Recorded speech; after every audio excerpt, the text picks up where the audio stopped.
Good afternoon, everyone. On behalf of the L. Douglas Wilder School of Government and Public Affairs at VCU, welcome to the September presentation of the Wilder School Lunch and Learn series.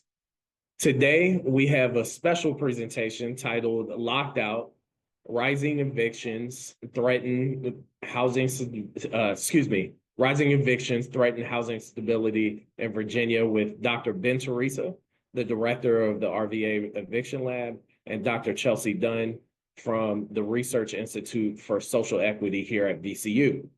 For those of you joining us for the first time, welcome.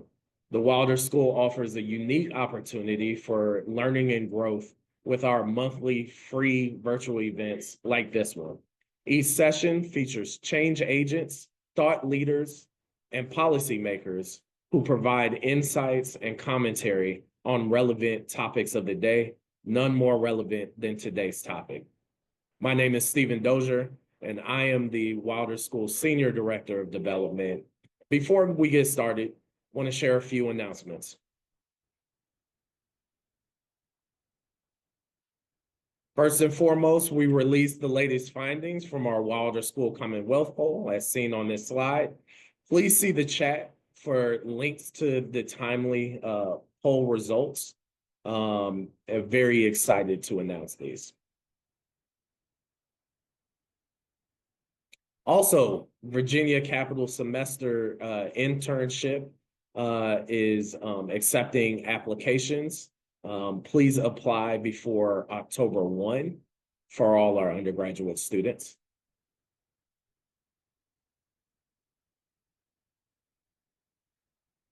Also, we have a deadline of October 1 for our master's application deadline for HSEP, Homeland Security, Emergency Preparedness, Criminal Justice, Public Administration, Urban and Regional Planning. And we have a fall 2025 deadline for our Ph.D. is December 15th for the Public Policy and Administration Ph.D. Please follow the QR code on the screen.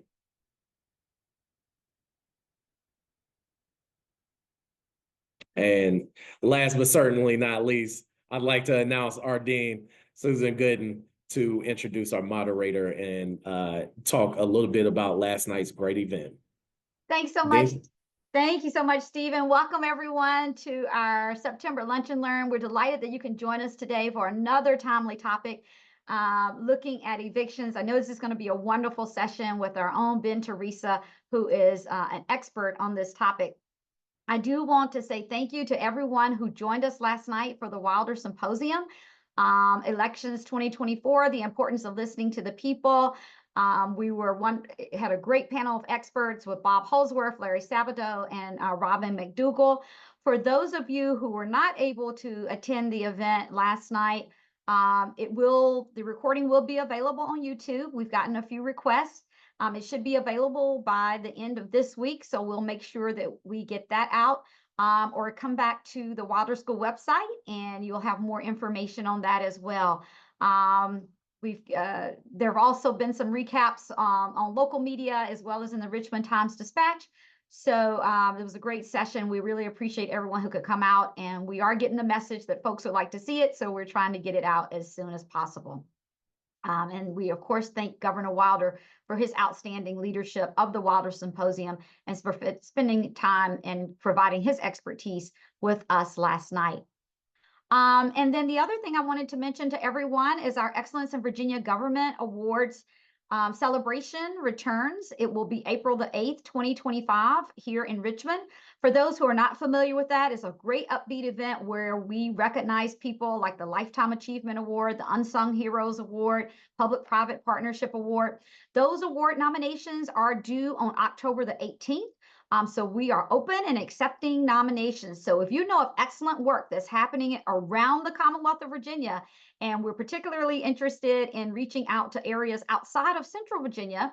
So if you know folks in Northern Virginia, Southwest, Tidewater, please, and we encourage these nominations of individuals and organizations so that we can recognize excellence in Virginia government. And with that, It is my pleasure to introduce our moderator for today's session, Chelsie Dunn, who serves as a Senior Research Associate at the Research Institute for Social Equity. Dr. Dunn. Thank you, Dean Gooden. It is my honor to introduce my esteemed colleague, Dr. Teresa, as our speaker for today's Lunch and Learn. Teresa focuses on producing knowledge that is useful for the people and communities who are most affected by urban political economic change to develop political capacity and autonomy to collectively shape their future. This agenda encompasses three main substantive areas of research. First, the process of financialization, or the increasing role of financial institutions, actors, and logic in real estate, development, housing, and education. Second, eviction and housing instability. And third, the political economy of the arts and arts policy. Within these areas, Teresa has published traditional academic as well as public scholarship on working artists in Philadelphia, Baltimore, and of course, Richmond. Quantitative and qualitative studies on eviction policy and the role of large-scale investors in transforming real estate markets and housing tenure. In the summer of 2018, Teresa co-founded the RVA Eviction Lab, housed within the Research Institute for Social Equity at the L. Douglas Wilder School of Government and Public Affairs, as a collaboration of faculty and students to produce community-responsive research and data that supports advocates and policymakers in addressing eviction and housing instability in Richmond and Virginia. Please join me in welcoming Teresa. Thank you. Thank you so much, Chelsie, for that excellent introduction. I really appreciate that. Also, I'd like to thank Dean Gooden for the invitation to include our work in this Lunch and Learn series. Welcome, everyone. It's great to be with you. Finally, I'd also like to thank my colleagues in the communications team who facilitate this event so well. So what I'd like to do in the next few minutes is talk about housing instability and eviction. And I'm going to review the processes of eviction and housing instability, who are most affected by them, and the harms caused at different stages of housing instability. And then I'll briefly describe the context in Virginia and the relevant policy responses at both state and federal levels before I identify emerging threats to housing stability more broadly and what an agenda to advance housing stability and housing justice would look like. I think we're at a point in time where there's an opportunity to use studying eviction and understanding housing instability to look at broader threats to housing in terms of the cost of housing and how policy and broader forms of collective action can engage them. So first, what I'd like to talk about here is kind of set the stage for when we talk about eviction and housing instability. So I think it's very important to define what we mean. So by eviction, we really mean the threat, either the fact or the threat of a forced tenant move, a move that the tenant and the household did not expect to make voluntarily. Involuntary displacement is what we're interested in here. So typically we distinguish between forced moves that are carried out through the formal legal eviction process, which is maybe what we commonly think of when we think of eviction through eviction courts. But there are also informal forced moves that take place outside of the court. And so likely the most frequent way that renters are forced to move, that they are displaced, is simply by their landlord not offering a lease renewal. And of course, this would never be captured in eviction court records. And in nearly all situations in Virginia and most places in the United States, a landlord is under no obligation to renew a lease at the end of its term, even for a lease compliant tenant. And even when tenants are offered lease renewals, many will not be able to agree to the higher rents that increasingly accompany them. As a housing organizer working in Los Angeles in the 1920s during a tuberculosis outbreak said that rent increases are, quote, polite evictions. So research here indicates that evictions through the legal process may capture as little as 1/5 or 20%, maybe to as much as half of all forced renter moves. And so even within the legal process, within this flow of a filing in court, so forth, that's outlined here, many tenants leave prior to their hearing in court, before a judgment or writ is issued, or really at any stage in this process. The majority of the time, in fact, eviction courts adjudicate cases without tenants being present in court at all. In Virginia in 2023, for example, eviction courts issued more than 36,000 judgments without the tenant even present in court, which is about 65% of all judgments are issued without tenants being there. And so this is why we describe this broad landscape of housing instability. And so next, who is most affected by housing instability and eviction?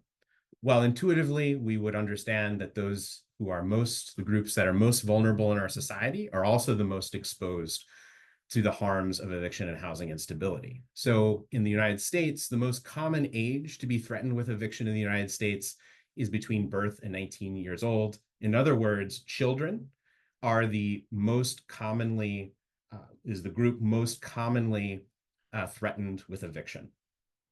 And so we can also look at this from several other angles in terms of social vulnerability. This presents very important fair housing angles to the housing instability program as in housing instability, as many protected classes are affected, such as minorities, Black children in particular.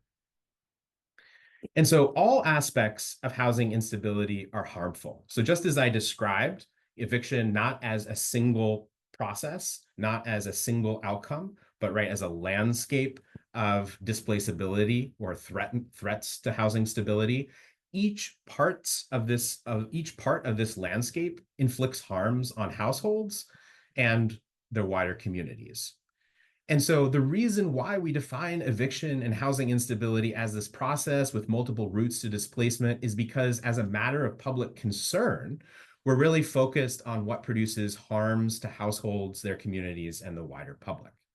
And so one of the consequences of how in the United States we typically, and of course in Virginia and Richmond, that we handle eviction within civil courts as a civil proceeding, which is these courts are most generally understood and designed as the venues where private disputes are adjudicated, is that what this does is it reaffirms, while concealing the assumption that eviction is a private matter of a private debt.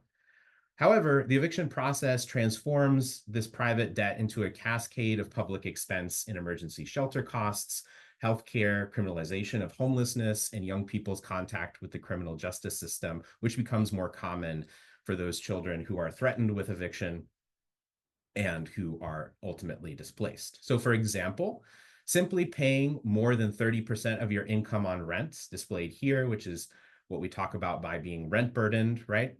Whether or not you are evicted is associated with higher mortality than those who are not rent burdened, but live in a comparable neighborhood. And so one of the reasons that rent burden alone causes premature death is because households forego medical expenses like medication in order to pay rent and stay housed. Similarly, those who receive eviction filings also die sooner than those who do not, which is also the case for receiving judgments. Again, even when a tenant is not displaced. Due to fees, an eviction filing can increase housing costs by as much as 20%. And so the harms are associated with every stage of the eviction process, even if a tenant or household is not ultimately displaced. So next, I'd like to hone in a little bit on the Virginia context for a couple minutes. We track court measures, eviction filings, and judgments in Virginia over the past few years, which demonstrate how significant and in some ways unprecedented policy at the state and federal levels over the COVID-19 pandemic reduced housing instability. And so as those measures ended, unfortunately, we also see an increase toward those pre-pandemic averages. So importantly, over 2023 and in the beginning of 24, Virginia's eviction filings and judgments have stabilized somewhere between 80 to 90% of what they were prior to the pandemic in what we take as an average year in 2019. And so it's important to note that Virginia has stabilized at some level, it appears at this point, at some level below what we were prior to the pandemic. But this is not the case for other cities across the country, such as Minneapolis or Austin, which have blown well past their pre-COVID levels of instability. And so I think that there is a case to make here that I'll talk a little bit in the following slide about exactly what might account for Virginia, of course, as pandemic policy was curtailed, returning to higher levels of housing instability, but remaining somewhere below what it was prior to the pandemic. So let's talk a little bit about the policy response and some of the most important policies that had a significant impact on housing stability over the last couple of years, which of course is very much about the COVID pandemic, really unprecedented policy actions. So in particular, I'll talk mostly about the CDC renter protections and emergency rental assistance, which Virginia administered through the Department of Housing and Community Development. So after an eviction moratorium was passed in the CARES Act at the very beginning by Congress at the very beginning of the pandemic in March of 2020, there was an eviction moratorium in the CARES Act that ended. And when that ended, the Centers for Disease Control issued an order in September of 2020 to stop evictions on the basis of shelter being necessary to prevent the spread of COVID-19. Importantly, the order still required tenants to pay their rent, but it barred evictions. And in two allocations, the first in December of 2020 and the second in March of 21, the US Congress appropriated almost $50 billion in emergency rental assistance to pay rental and utility debts that threatened, of course, to displace hundreds of thousands of renters during the pandemic, and the financial precarity that it placed some landlords in as well. So Virginia's rent relief program was what administered these ERA funds, the emergency rental assistance funds from the federal government. And it's been identified as one of the best run programs of any state in the US. And so, as I mentioned earlier, these efforts here, and you can sort of see this with this trough of decreased filings and evictions during the pandemic era, these efforts had a clear and significant impact on lowering housing instability. And in court, legal aid attorneys and organizations have described this period of time to us as the golden era of eviction defense.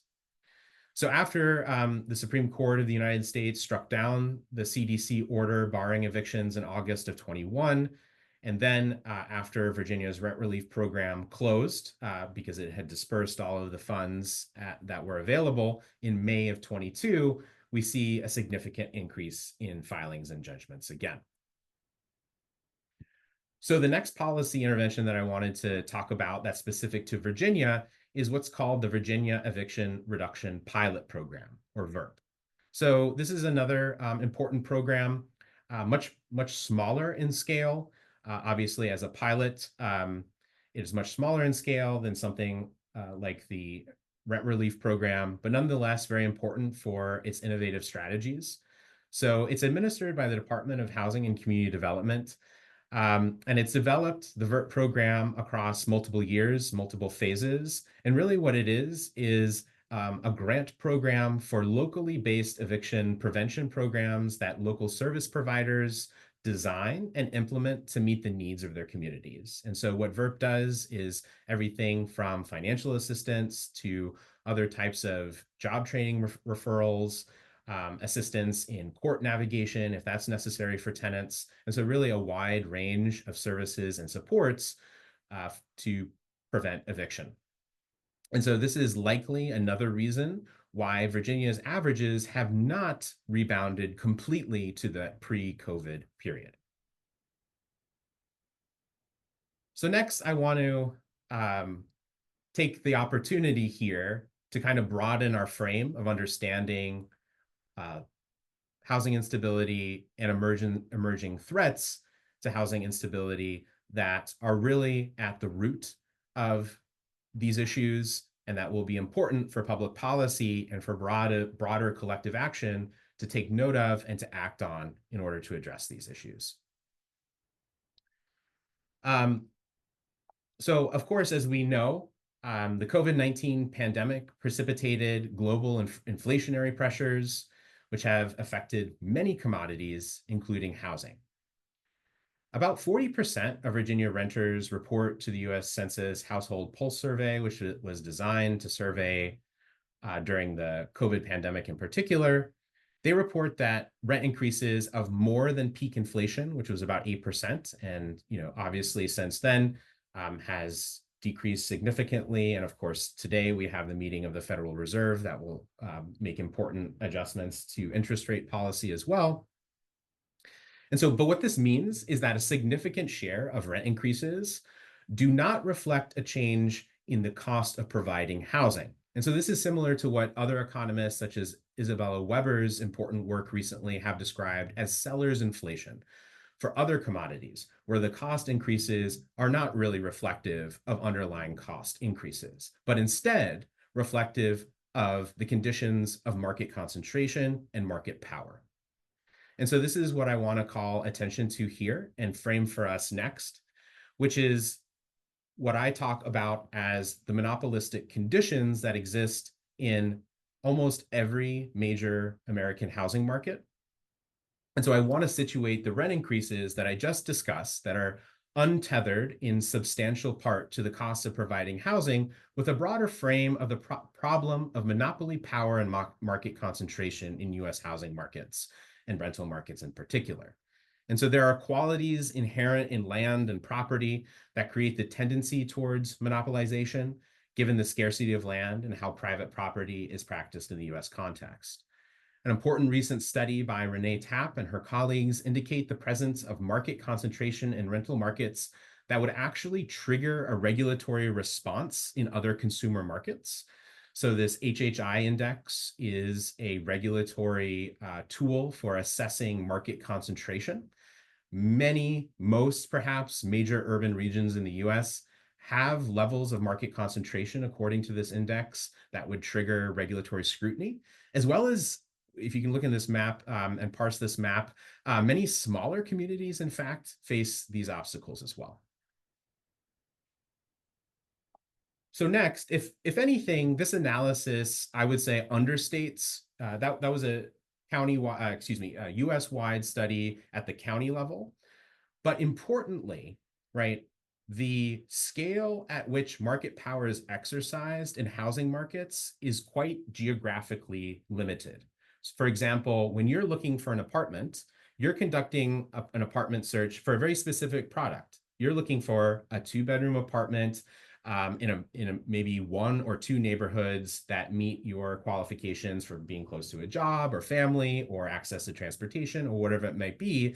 The point being is that the scale at which market power is exercised over rent prices is very geographically limited. And so studies, for example, other research in Atlanta in the single-family rental market demonstrates that the scale at which rents are set, the neighborhood level, often a good proxy is school catchment districts, that owners, these rental landlords own significant shares of rental housing and can in fact exert market power over pricing as well as the terms of tenure.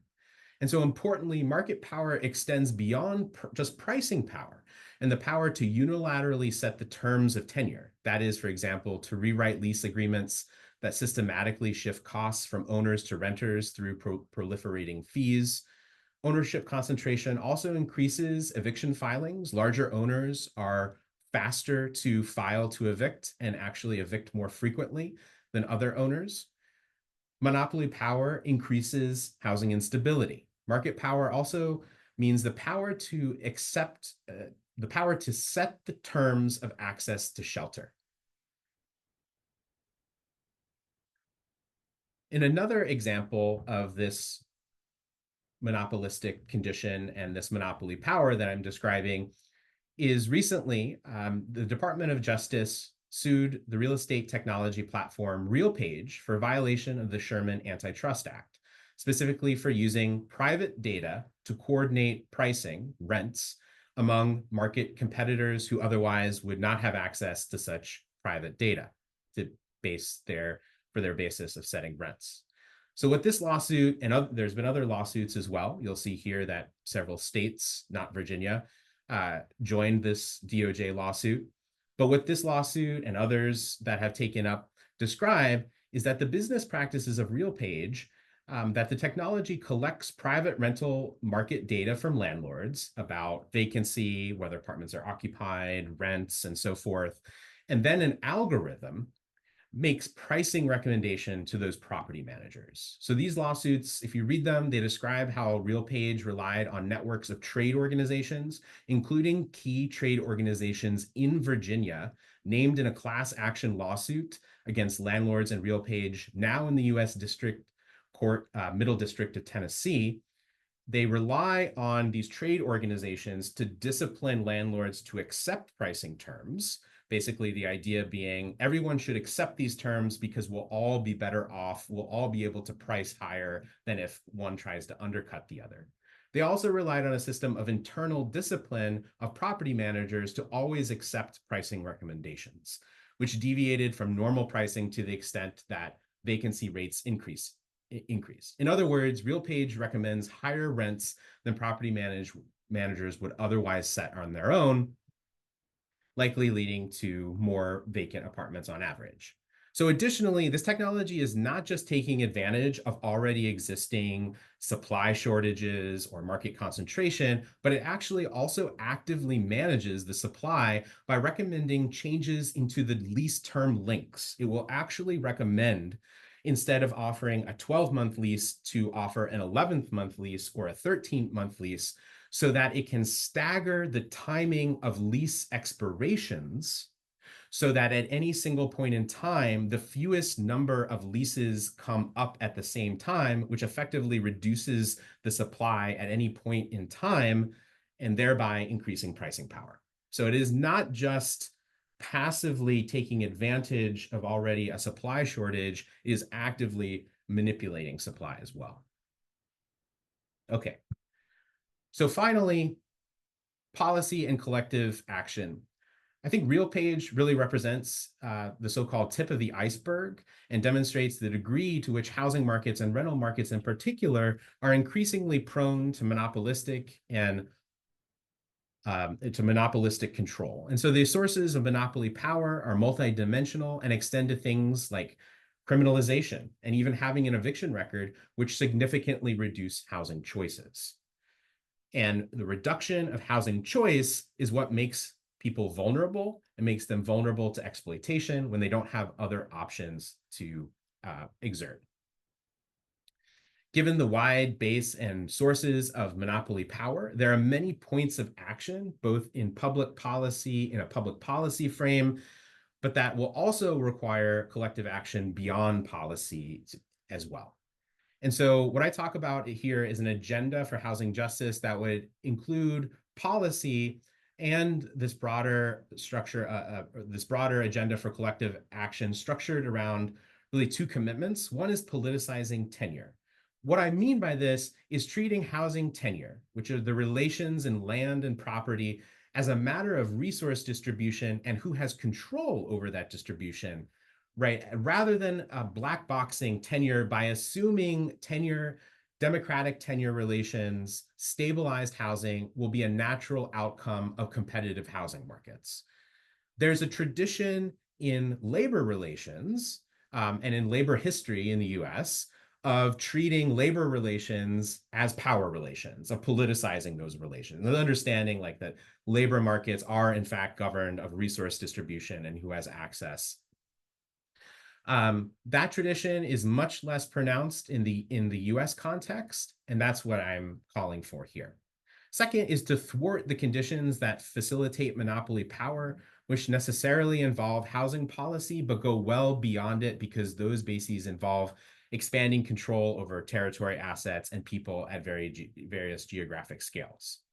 All right, so one way to consider this agenda or to break down this agenda which is of course wide-ranging and seems like, oh, we have to tackle all of this to tackle the problem. But from another perspective, it means that there are roles to play in many different domains that can really significantly help in addressing housing instability.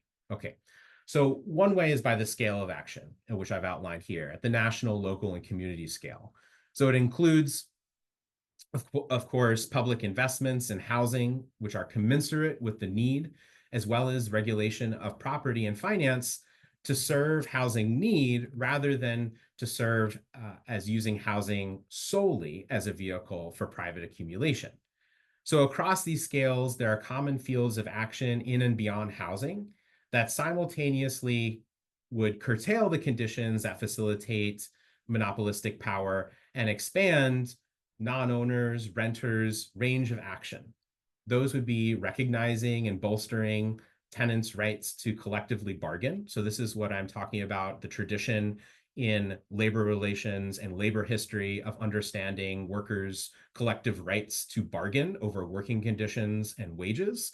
Similarly, and in other countries and in a few very limited jurisdictions in the US, there is a collective, there is a right to collective bargain for tenants, where they would set the terms of living conditions and rent and so forth.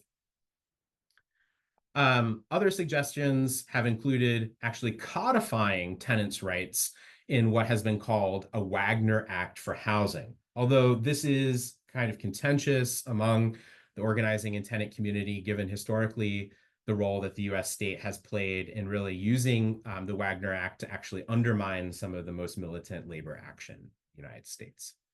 So given that the part of the housing crisis involves the active remaking of tenure that redistributes costs from owner to non-owner, increasing surveillance and control that increase housing precariousness, right? So that's what I was saying about monopolistic conditions in housing markets increase prices, and they also change the terms of what it means to be a renter, the experience of being a renter, increasing fees, making renters responsible for homeowners insurance, for replacing smoke alarms, for pest control. These are all fees that are rewritten into these types of leases in these markets that have these sorts of monopoly conditions, right? So the point is that what we're seeing is a transformation of tenure in redefining the meaning of an experience of being a tenant. Tenure is being transformed. And so we should transform tenure, but in democratic terms, in terms that serve the public purpose.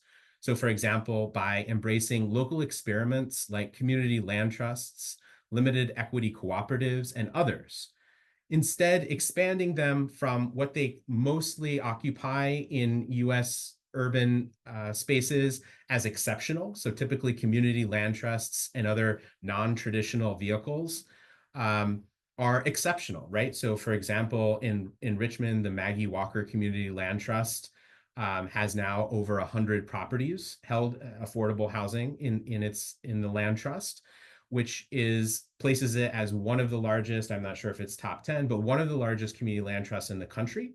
But 100 homes in the context of Richmond's regional housing market makes it a very marginal practice. But what if instead we turned that from exceptional and marginal to a mainstream effort? Here, clearly, this agenda is ambitious, but it's appropriately ambitious and wide-ranging because preventing the formation of market spaces of exploitation, which precipitate eviction and housing instability, ultimately requires addressing the severe inequalities among groups that make possible this exercise of monopoly power. Thank you so much. I look forward to your questions. Thank you so much, Ben. That was a wonderful and informative presentation. And so I'll get us started. We have questions still coming in, so please, you all submit your questions to the Q&A section, and we will be able to get those addressed. And so we have about 15 to 20 minutes. And so I'll start us off. I want to talk about the concept of polite evictions, right? And so with these price increases. And so can you speak to how Richmond's eviction crisis intersects with broader issues like racial inequity and gentrification? And what strategies are being implemented to address these challenges? Yeah, that's an excellent question, Chelsea, and really goes to the heart of the matter and why I laid out the sort of this landscape of housing instability and eviction. Because when we're talking about things like gentrification, right, which I define as the shift in urban space from a lower income groups to higher income groups, and the remaking of neighborhoods for those higher income groups, which of course almost always has a racial dimension to it, in terms of shifting often from minority to predominantly white, or Black to white as well. So when we think about housing stability and eviction, gentrifying neighborhoods, eviction, housing instability really appears less as eviction and finding you in court, and predominantly, right, the way that housing instability appears in gentrifying neighborhoods is through exactly that, through rent increases. And so that's why a lot of gentrification and displacement is not actually well captured through the court, well understood. You won't observe it through the court system. And so in the case of gentrification, and there's been research that has really parsed this out, right? The threats there are about creating, and certainly, of course, action on court and kind of legal process are important, but in gentrifying neighborhoods, right, the solutions might be different in terms of early on in a neighborhood making investments to stabilize housing, create affordable housing opportunities so that existing residents can remain in their neighborhood should they choose to do so, even if there are changes that come to those neighborhoods. And there isn't systematic information on this in terms of systematic research yet, but it's important to note that rent increases and lease non-renewals are often, and so we know this through interviews through legal aid attorneys and interviews with tenants and that type of research and that type of data collection, I should say, that lease renewals and rent increases are often offered selectively. And that can also raise fair housing concerns in terms of which protected classes are being offered lease renewals and which at what levels. So I think that's definitely part of it. Thank you. Thank you. And I think that gives us a great segue into an audience question, which is, can you briefly review the idea of politicizing tenure in the context of renting? Sure. So what I really mean by that is this idea that we should look carefully at not just prices, but also what are the terms of your lease? What are you allowed to do or not allowed to do? And so I didn't present a lot about this, but what I was trying to get at is, with the market concentration we see, with new types of investors that are very large corporatized landlords, what we see happen is that they are rewriting boilerplate leases. So leases that had been standard, they will shift costs onto the renter. They, through different technologies, if the rent is due at 12 on the 1st, at 12:01, there's an automated process for filing an eviction. And so what I mean by politicizing tenure is really to investigate what the experience and what the terms of renting are, because they have shifted, and they often introduce more instability into renter households than they solve. And so from the one perspective is this creating additional fees, fee structure for submitting your rent through an online portal, fees for installing cable, fees for a pet. I have a whole list of fees that I've collected from various leases. From the perspective of the landlord, that is reducing risk. From the perspective of a rent-burdened tenant, it increases risk. And if you increase the risk of non-payments by adding fees, you're actually producing the risk that you were trying to contain. And so what I just did there was analyze the terms of tenure by making it a question of a distribution of resources and who has access to those resources. And so what I'm calling for is that type of analysis and recognition that, right, it's a political problem in terms of resources and power and distribution of those resources, rather than assuming that if we have a competitive market, which we don't even in many places, that the result will just sort of naturally be a set of terms that are amenable, that ensure stability. Thank you. And I think it gives us opportunity to address another audience question, which is, are there procedural regulations or bills such as increasing pay or quit timeline or other tenant protections that would be likely to make an outsized impact on the monopolistic ownership groups that are more likely to file quickly? Yeah, I think there's a number of key strategies here. So the ways that you could curtail some of these practices are a combination, right, of regulation. Also, I think there's so you could directly regulate those rent increases. And so, for example, there was a rulemaking period at the federal level for all federally assisted and subsidized properties, and whether there should be a rent stabilization. So it would limit the maximum rent increases. And so they would rather, those properties, those landlords would be limited to, again, what we're talking about is cost increases that match the underlying housing cost structure, which is when you have a non-competitive market, what happens is that rent increases with no relationship to the actual cost of housing.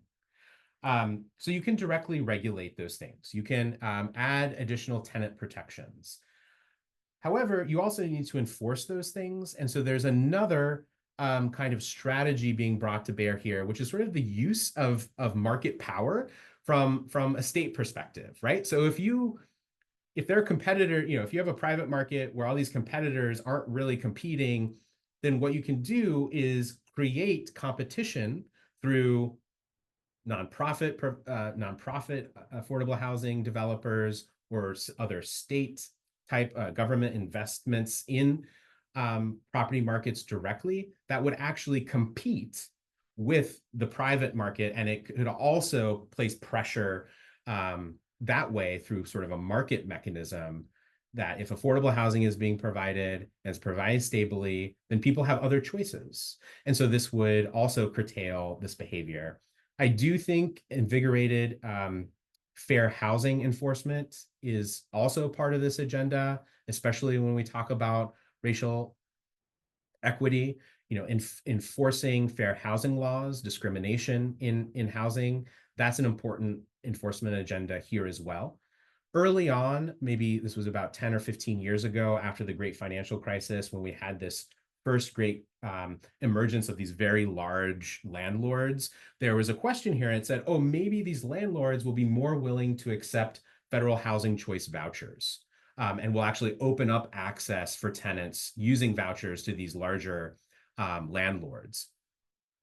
Unfortunately, the research has shown that those large landlords are not interested in accepting vouchers at any rates higher than other landlords. And so unfortunately, right, the access has not expanded. And so I think there's a variety of strategies, both regulatory enforcement and actually exerting market power that the government has through investments in the market. Thank you. I mean, we have great questions coming in, and you all please keep them coming. So I'm going to switch gears a little bit to go into some of our earlier audience questions that was asked. And one was, VCU students are experiencing eviction and housing crisis, as well as uncertainty with campus housing availability. What can the university do to ensure student housing stability as an integral piece of student success, such as education and assistance with rental agreements, working with the large student housing, private towers, and so forth? Well, that's an excellent question. I think, Chelsie, you, from your work, you also have some great ideas here as well. So Chelsie has also worked in this space of students and housing and eviction. And so I'd love to hear your comments as well. I'll just give a quick, I mean, I think there's lots of things the university can do. Everything from, really evaluating the way that university compensates its employees, its student employees, and all staff and workers at the university. Of course, housing problems, as hopefully it was clear, housing problems are not just housing problems, right? They're also job quality problems, pay problems. The minimum wage cannot, and I'm not suggesting people at VCU necessarily make minimum wage. However, right, low pay really affects housing instability. At other universities, they also have, we don't have a law school here at VCU, but other universities, of course, or have established kind of legal clinics.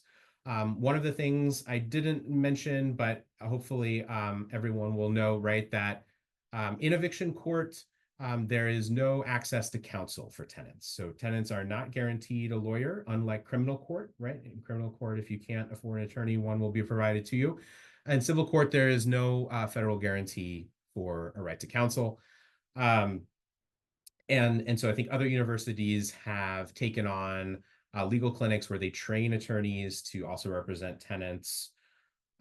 In a broader sense, VCU should also be aware of its impact in terms of real estate development. And I think there's I mean, that's a much longer question and discussion, but I think it is important, certainly, about VCU understanding, it's catalytic, its importance in terms of economic development, unquestioned, but also how to balance that economic development and really address what are the consequences of just growth without addressing the needs of residents. And we're talking about students as well. This impacts them, of course. So Chelsie, I would love to hear your thoughts as well, of course. Yes, I don't want to take too much time, but I do agree with what you were saying, Ben, regarding that, and also meeting students ahead of time, right? And so a lot of students in which we have spoke with, particularly at various universities in Virginia, is they don't learn about housing until they get here, in terms of off-campus living, particularly for graduate students. And so meeting students ahead of time, and I do agree, having some form of assistance with rental agreements for some of these students. This is their first time seeing a rental agreement and not knowing the importance of, perhaps doing a 12-month lease versus a 6-month lease in terms of it being more cost effective. And so, there are ways in which universities can engage, and I'm happy to whoever had this question to talk offline with you regarding that, because I do want to get to a few more questions that we have. With one of them being, and it kind of connects with this, but from a broader perspective, can you recommend some organizations that individuals can participate in to help voice their concerns as it relates to housing instability and evictions? Absolutely. That's a great question. And so, what I meant by that last slide, policy, we're obviously in a policy school. We're interested in public policy formation. But historically, we also understand that policy doesn't just get enacted. It needs collective action. It needs people pushing for these public policies. Very rarely, right, do major, the kinds of changes that we need are going to occur without people on the ground supporting them, and lots of people, right? We need people power. And so that's a very important question. Okay, so there is something called the Richmond Tenants Union. And that is an organization of renters that come together to help each other and to address concerns at the building level, to address concerns and help each other. Owners, landlords, of course, own more than one building. And so often tenants come together across buildings and they realize their problems are shared and that there's an opportunity to do something together. And so this is why I also analogize to the labor context, right? If you're a single worker and you have a problem at work and you try to quit, right? That's not protected, and you'll be fired, right? But if workers come together and voice their concern, change can happen.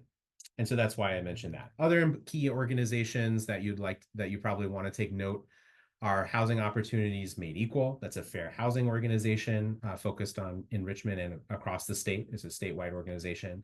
The Virginia Poverty Law Center is a very important organization that works in Virginia that does both advocacy and actually legal aid, tenant defense. And the Virginia Poverty Law Center also does a lot of policy advocacy in many domains, but certainly has a very active program in housing and eviction in particular. So those are just a few very important partners that we work with as well. Thank you, Ben.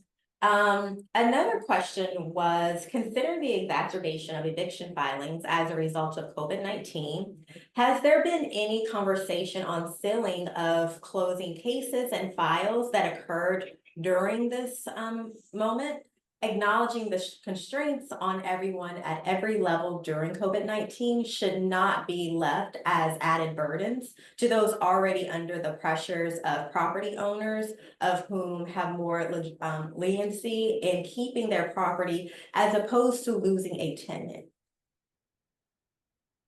Right. So I think that question is, or at least how I hear that question, is asking about eviction histories, filing people, tenants who were filed on or even evicted during the pandemic, and what an exceptional period of time that was, of course, across the board, not just in housing, and whether, right, that any record of any kind of eviction activity should really be considered for a tenant during that period of time.